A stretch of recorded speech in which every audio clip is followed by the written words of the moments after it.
Assalamualaikum warahmatullahi wabarakatuh. Waalaikumsalam warahmatullahi wabarakatuh. Allahumma sholli ala Sayyidina Muhammad wa ala ali Sayyidina Muhammad.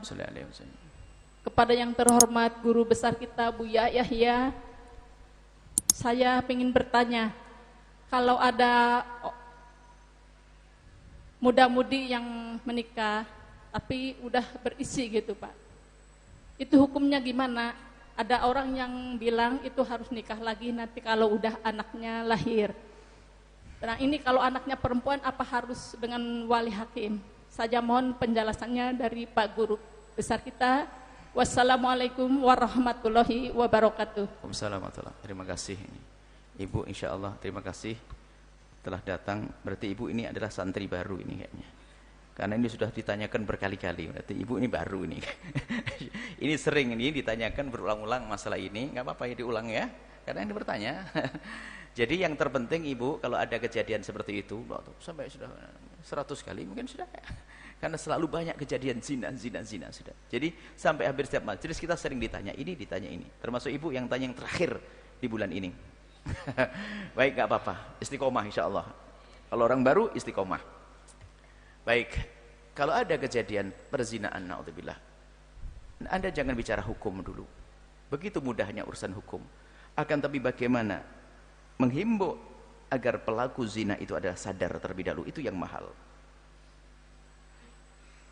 Jadi bukan urusan hukum, hukum sederhana, enteng, gampang, sudah jelas para ulama. Tapi tarbiyah pendidikan, bagaimana dia menyesali dosanya itu, supaya dia tidak terus terpuruk dalam perzinaan. Sebab orang yang pernah melakukan zina kalau tidak kunjung ada kesadaran, maka mudah melakukan 1000 kali zina. Kenapa? Syahwat itu seperti orang lapar, setiap saat akan datang berkala. Di saat tidak ada istrinya pun, karena dia biasa berzina, dia akan berzina karena tidak takut kepada Allah. Orang sering hanya bicarakan urusan hukum, lupa urusan pendidikan dan tarbiyah. Yang perlu ditekankan adalah tarbiyah. Alat pendidikan hukum masalah gampang. Masalah perwalian perempuan gampang, tidak ada masalah, enteng sekali, nggak susah. Tapi tarbiyah kesadaran, sudahkah engkau menyesali perbuatan itu? Kita nasihati. Kemudian diajari untuk menutup aib tersebut. Saya tidak akan jawab fikih gampang, enteng. Kita ajari, setelah kita ajak dia untuk sadar bahwasanya itu dosa besar. Kemudian yang kedua, kita ajar dia menutup aibnya. Jangan sampai ada orang tahu kalau kalian pernah berzina. Bahkan anakmu yang ada di dalam perutmu pun tidak boleh tahu kalau engkau pernah berzina, supaya engkau tetap mulia di hadapan anakmu. Ini pendidikan yang terpenting. Masa ada orang zina di kampung, satu kampung tahu semua? Itu yang salah siapa? Yang salah kita, orang satu kampung. Yang kedua adalah menutup aib. Ajari dia untuk menutup aib. Yang ketiga adalah kita yang melihat dia, membantu dia untuk menutup aib. Kalau Anda ingin mulia di hadapan Allah, kalau Anda ingin ditutup aib Anda oleh Allah, kalau Allah ingin mengampuni dosa Anda, maka bantulah orang-orang yang kepleset, terperosok, terjerumus, masuk dalam kehinaan, kecelakaan, untuk tutup aibnya dia. Dengan apapun, bahkan kalau Anda membayar sebanyak-banyaknya uang demi menutup aibnya dia. Karena dia adalah orang yang kecelakaan. Dia seperti orang ketabrak mobil, cuman ketabrak mobil urusan fisiknya, tapi rohnya, batinnya dia yang kecelakaan. Kita harus punya kasih sayang. Naudzubillah, kadang di antara kita kalau mendengar berita perzinaan, bukan tangis yang ada pada kita, bukan terenyuh di hati kita, tapi kadang ejekan, ada bahkan gunjingan. Kasihan, mbaknya dulu juga gitu, kadang-kadang sampai kemana-mana. Hati-hati, itulah. Jadi yang perlu kita hadirkan 3 hal. Pertama adalah kita sadarkan agar dia itu menyesali tentang dosanya. Yang kedua, kita ajari dia menutup aibnya. Yang ketiga, kita pun membantu dia untuk menutup aibnya.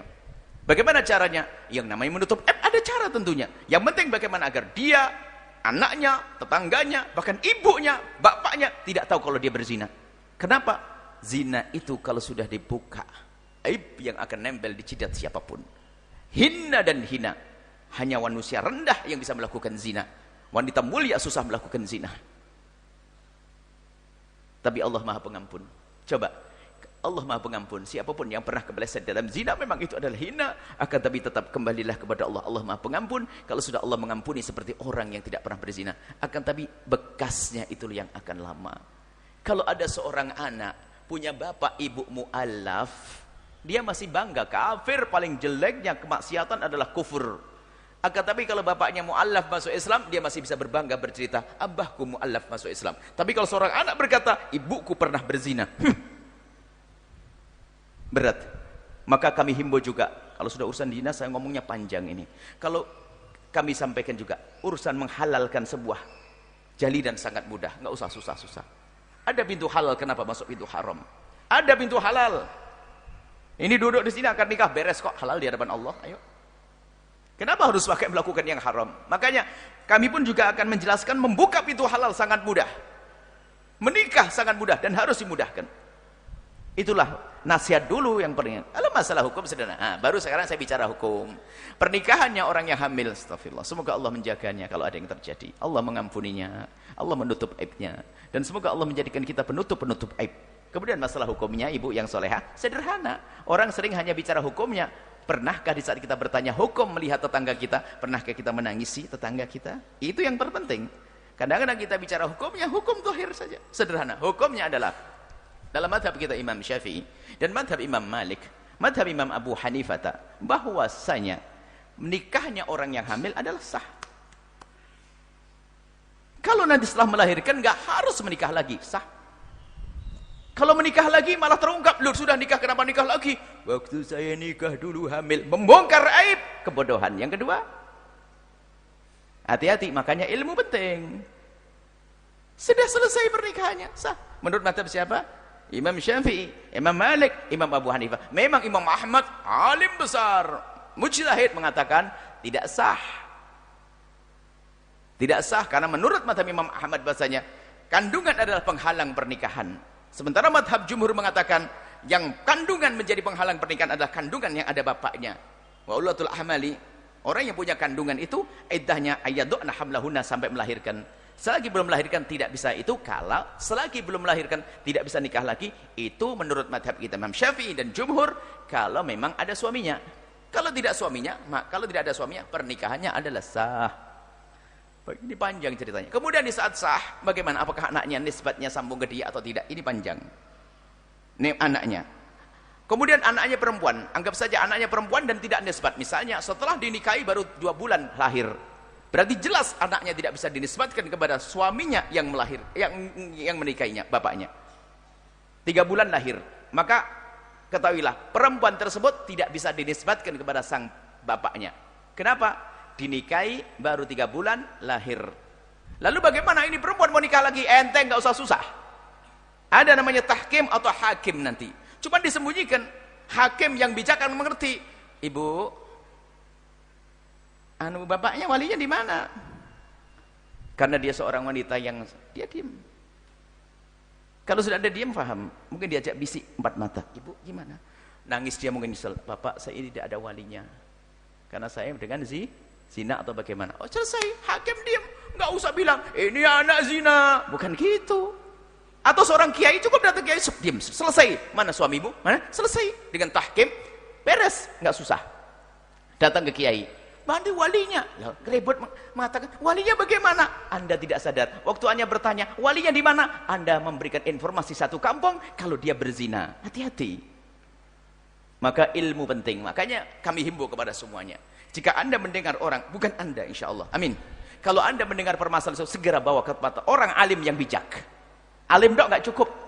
Nah, suatu ketika ada orang alim kejadian begini, alim tapi kurang bijak. Jerit, astagfirullahaladzim, jadi ini tidak sah. Loh, di depan orang semuanya. Tahu semua, nah kenapa?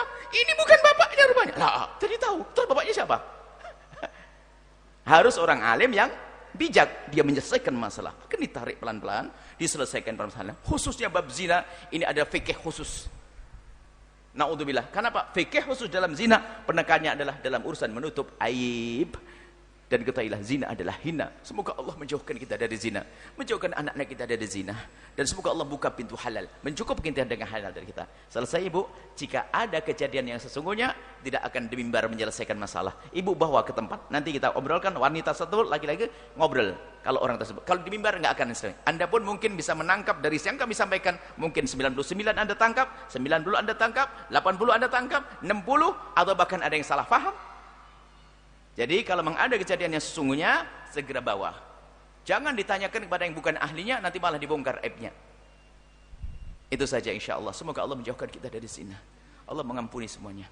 Dan yang pernah kepleset dalam zina, Allah Maha Pengampun. Kembalilah kepada Allah dan Allah Maha Pengampun. Biarpun tadi berzina adalah hina dan hina, tapi kalau sudah minta ampun kepada Allah, beres semuanya. Wallahu a'lam bishawab.